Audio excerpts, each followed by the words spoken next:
This bartender looks me in the eye, taps the table a little bit, and he's like, I'm a native New Yorker and a long time Boston Celtics hater. Like hater. Let me get a sip of my coffee because you got to hear this story.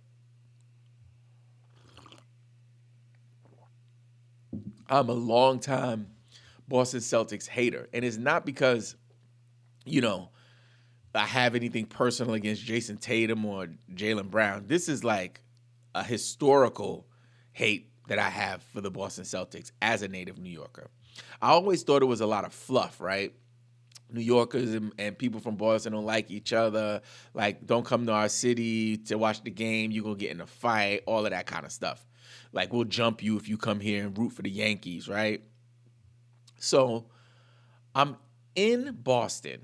This is probably the early 2000s, right? Early 2000s, Jay-Z is still hot, right? Crazy, like old school.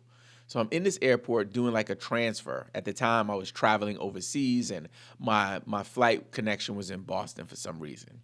So I have a bunch of time to kill, maybe 3 hours to kill. So what do? I go to a airport bar in Boston. At the time, at the time, the Knicks had made it back to the playoffs, and Carmelo Anthony was on the team. They were going up against Garnett and them boys, I believe. So I'm watching the game, with a Yankees hat. I had a beige Yankees cap with purple stitching on it, really dope, right? And I'm chilling there, proud to be a New Yorker, like not sweating nothing, just watching the game. So the bartender gets my drink. I'm eating wings, doing the 1-2 step, and then all of a sudden, Carmelo Anthony does something remarkable. So as a normal basketball fan, what do? Good job, Melo. Like, yeah, like, yes. Do you know what this daggone bartender told me? You won't believe it. This bartender looks me in the eye, taps the table a little bit, and he's like, hey, we don't do that here. So for me, I understand the Boston, New York rivalry, so I kind of like looked at it like that, like, oh, I'm in Boston, sorry, can't root for the Knicks, ha ha ha. And I kind of laughed it off. I was like, all right, he's joking, like this can't be like real, right? Right? You can't be. Like, this is a professional setting. You are at work, and this is just basketball. I'm just passing through. I am a visitor here. So you got to be joking. But when I tell you, this guy said, we don't do that here. Okay, cool. So a couple minutes later, and I had that in my mind, and I don't know if you subconsciously or even consciously have ever been in a space where you had something that you weren't sure if you could do or not, but you wanted to test the boundaries to see if it was real.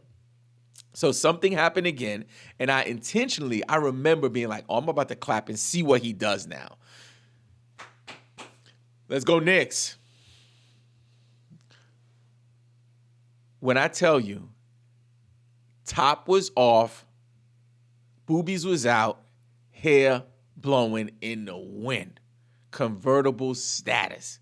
This dude was not playing. He walked over to me and he said, and I'm paraphrasing, but he said something to the extent of, tapped the table again and said, sir, if you do that again, I'm going to have to ask you to leave. What? Where they do that at? What? So for me, I'm looking at it like, okay, so he's clearly serious. I'm in Boston, and if I remember correctly, when I'm at this bar, when he said that to me, he said it at a volume where it was within earshot of people around the bar, and I remember kind of looking over like to see if like other people were watching this. And I remember one of the other patrons looked at me and was kind of like he didn't like look happy to see me. It was almost like he was looking at my beige Yankees hat with the purple threads like, You think you fresh? What, you from Harlem? You know, like, what? So I look around the bar and I'm like, these guys are serious. Like, are you gonna fight me in the airport? Like, this is crazy, yo. So right then I had a decision to make. What am I gonna do? Am I gonna like really push back, or am I gonna catch my flight? So for me, at that moment in time, I made the commitment that I was gonna secretly and quietly cheer for the Knicks. I didn't put in a complaint against this guy because I'm a sports fan. So more than anything, I had a ton of respect for him to be so committed to his team that he'd be willing to sacrifice his job for it. He did not give a shih tzu puppy. Please check out this playlist to see what we've been cooking up this summer.